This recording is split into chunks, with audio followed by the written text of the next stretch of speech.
Tu pars en voyage bientôt et tu as peur d'avoir oublié quelque chose. Alors dans cette vidéo, on va voir ensemble les choses indispensables à prendre avec toi pour ton prochain voyage. C'est parti.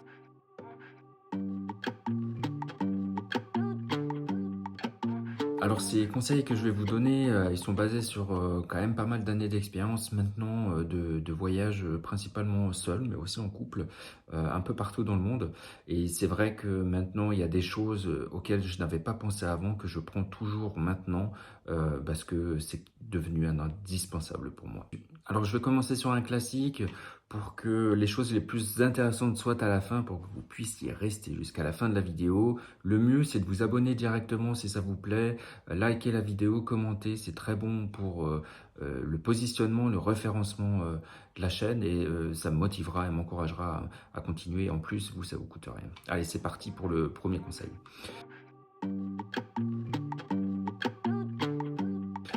La chose que je prends maintenant avec moi, même si c'est pas tout le temps et c'est plutôt quand les voyages, quand je vais à l'étranger, c'est un adaptateur pour les différentes prises. Il y en a qui sont vraiment à l'international, il y en a qui sont par secteur.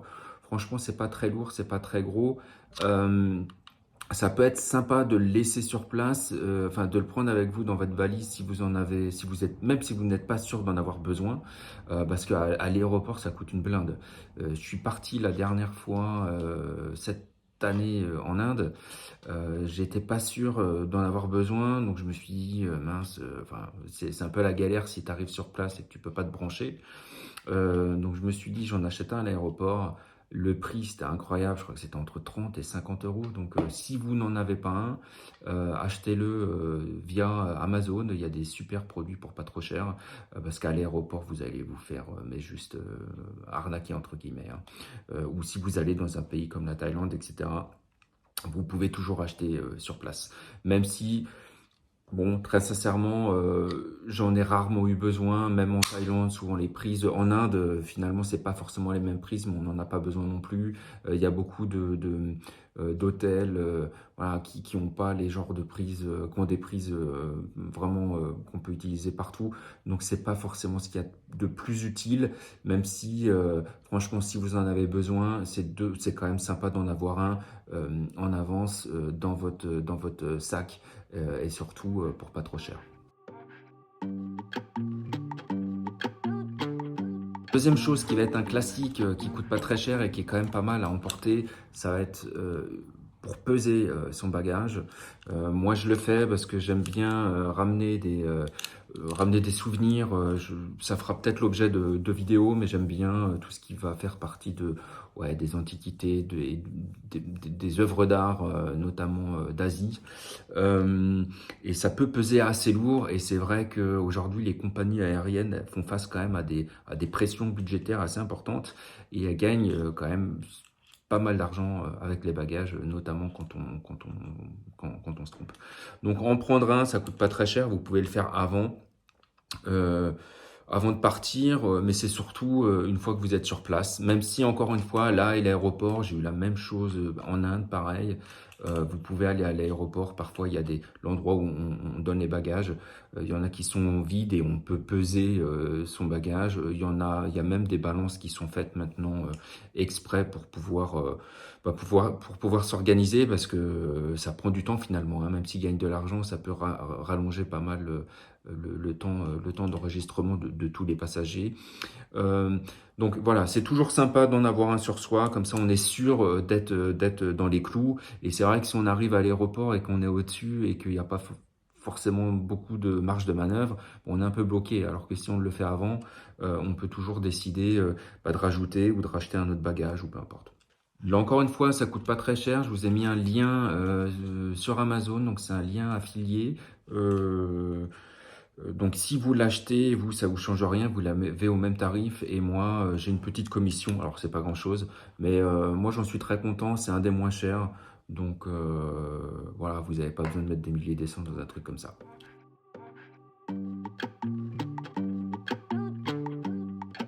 Ah merde, ah, attends, non je vois plus rien, alors c'est de plus en plus intéressant, mais par contre, je sais pas si je vais continuer la vidéo comme ça.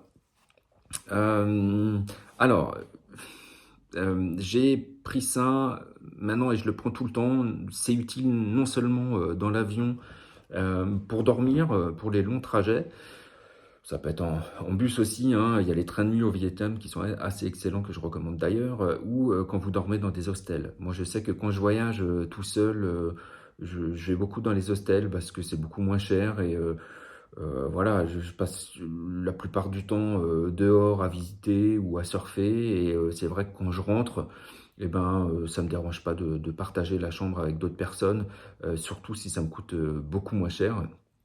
Euh, voilà. Par contre, l'inconvénient, c'est que vous pouvez, voilà, il y en a qui sont vraiment très bien faits, où vous avez un petit rideau, vous avez votre vie privée, vous pouvez vraiment, si vous avez envie de dormir, vous pouvez dormir, vous êtes dans le noir, etc.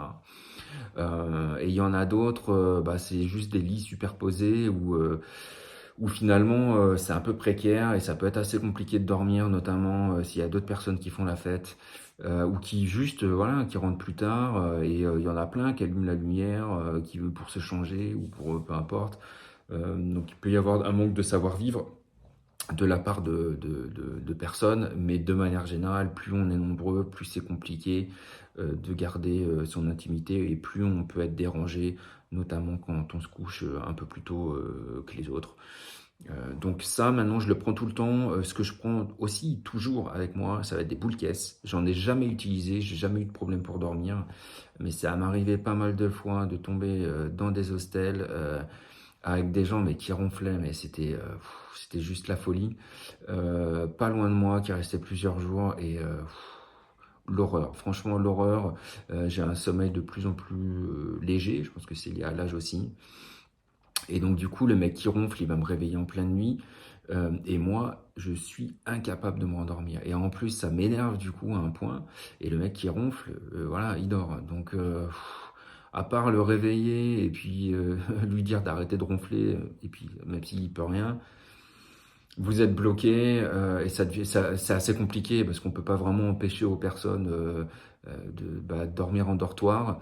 Mais c'est vrai que toi, si tu peux pas dormir, à part changer d'hôtel, il n'y a pas tellement de solutions. Donc les boules caisses, c'est vraiment pas mal au cas où il y aurait quelqu'un, ce qui n'arrive pas tout le temps par chance. Et puis si peut-être qu'on peut discuter avec la personne, essayer de trouver une solution ou avec les gars de l'hôtel, hein, parce que s'il y a une chambre après simple de libre et que ça gêne tout le monde. On peut s'arranger sans que ça coûte de l'argent à personne. Bon, en tout cas, pour être sûr, prenez ça et les boules caisses, c'est quand même un conseil pas mal parce que c'est des choses assez bateau, mais quand on n'y pense pas, ça peut être assez compliqué. Donc, vous pouvez l'acheter sur place, mais c'est toujours bien de l'avoir sur soi. Là, pareil, ça se commande sur Amazon sans aucun problème pour vraiment pas cher.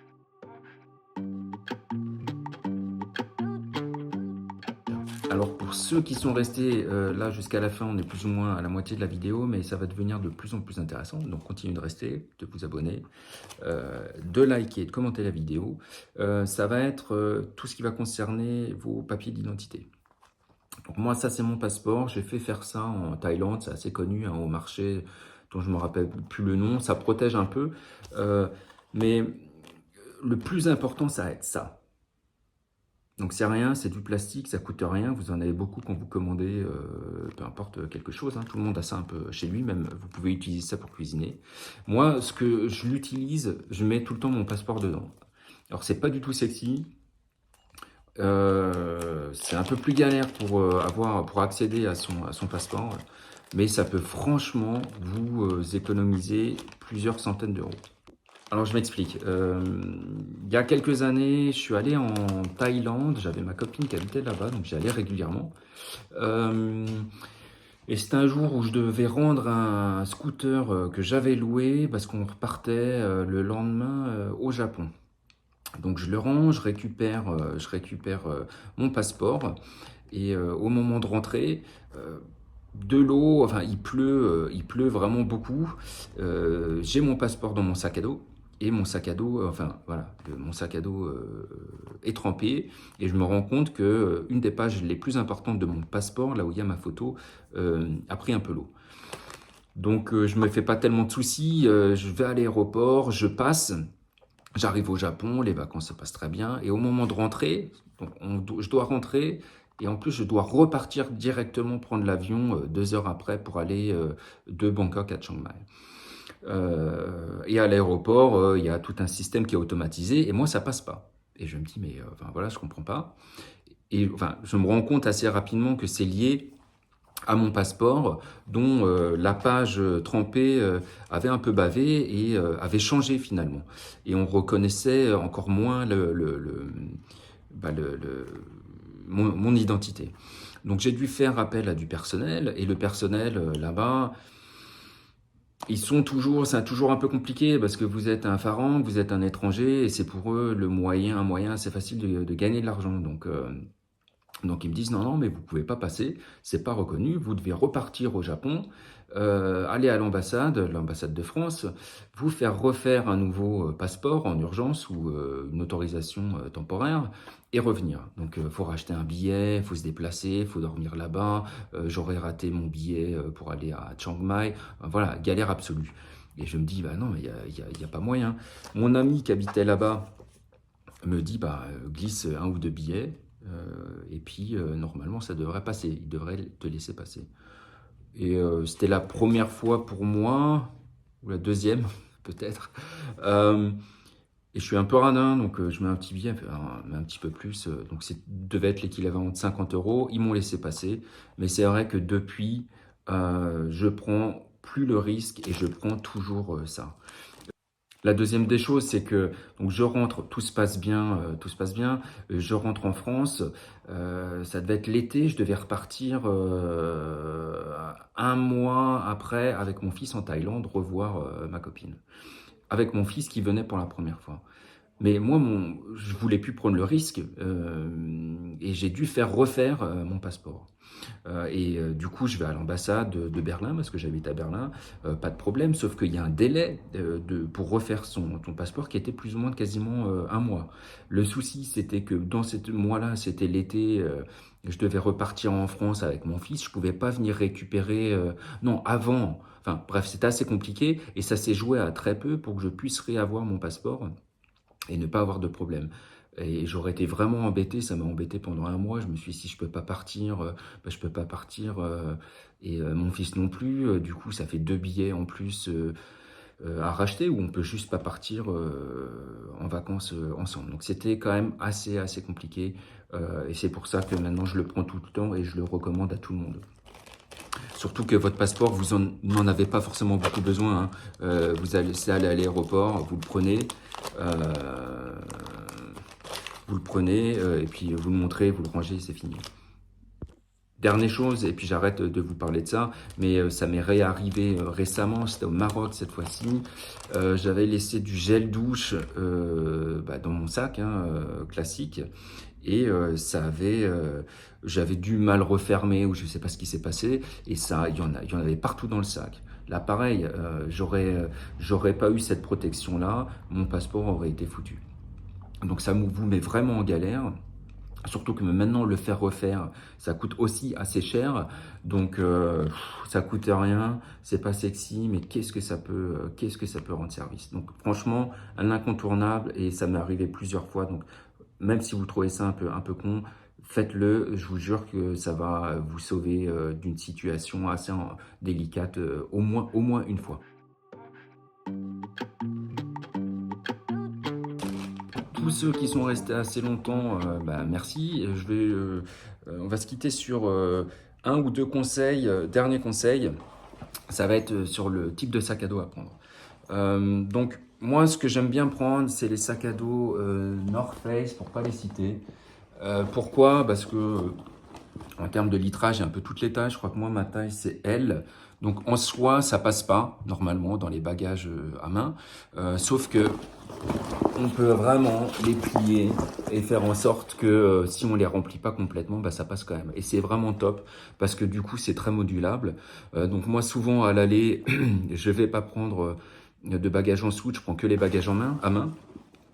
Ça passe très bien avec ce sac-là parce que je mets pas grand-chose dedans. Je sais que je vais me racheter des habits ou j'en prends pas beaucoup. Et pour le retour, à ce moment-là, je prends le même sac qui va être rempli cette fois-ci, donc qui passera pas, mais je pourrais racheter un billet juste retour. Donc je fais des économies qui sont assez substantiels finalement, parce que ça doit coûter quand même aux alentours de 50 €. Donc ça peut être une économie sympa. Et de manière générale, à l'aéroport, même pour les trajets courts, je sais qu'ils sont quand même beaucoup plus regardants maintenant sur les sacs, encore une fois, pour faire des économies. Le fait d'avoir un sac comme ça modulable, on est quand même moins contrôlé. Et en tout cas, quand on est contrôlé, on peut toujours sortir des habits. Voilà, même pareil, même si c'est pas très chic, vous pouvez, je sais pas si vous avez deux manteaux, vous mettez deux manteaux, deux pulls. Ou vous mettez ça dans le sac de votre ami, limite d'un passager que vous connaissez pas et vous le récupérez après, si ça vous dit. Parce que vous allez pouvoir faire en sorte que votre sac passe, si jamais vous n'avez pas exagéré vraiment. Et les contrôles sont souvent ceux avec les gens qui ont des roulettes. En plus, même si vous voulez dès le départ vous conformer aux règles en vigueur, le truc c'est que ça change. Il y a pas longtemps, ça a encore changé et puis ça devient de plus en plus petit. Donc le bagage que vous avez acheté il y a quelque temps, avec pas mal de chance, il risque de ne plus être aux normes finalement. Et le problème c'est que vu que c'est pas modulable, à part prendre le risque, si vous vous faites contrôler, c'est sûr que vous passez pas, mais que votre valise soit pleine ou pas, vous allez être bloqué. Alors, pareil, hein, je fais pas de pub, mais donc pour les petits week-ends, j'aime bien faire des week-ends maintenant en amoureux, prendre l'avion. Ce que j'adore, c'est les sacs, Longchamp. C'est pareil, c'est modulable, et puis du coup, c'est un peu plus chic. Mais là encore, hein, normalement, enfin, si vous le remplissez, ça passe pas. Et il faut faire attention, parce qu'ils contrôlent vraiment de plus en plus.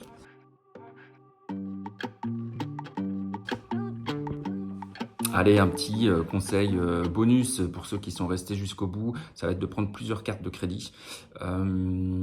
Ça m'est déjà arrivé de partir assez longtemps, c'était l'été dernier d'ailleurs, et de ne plus pouvoir utiliser ma carte de crédit principale parce que j'avais trop retiré d'argent et je crois que j'avais été limité à 2000 €, un truc comme ça.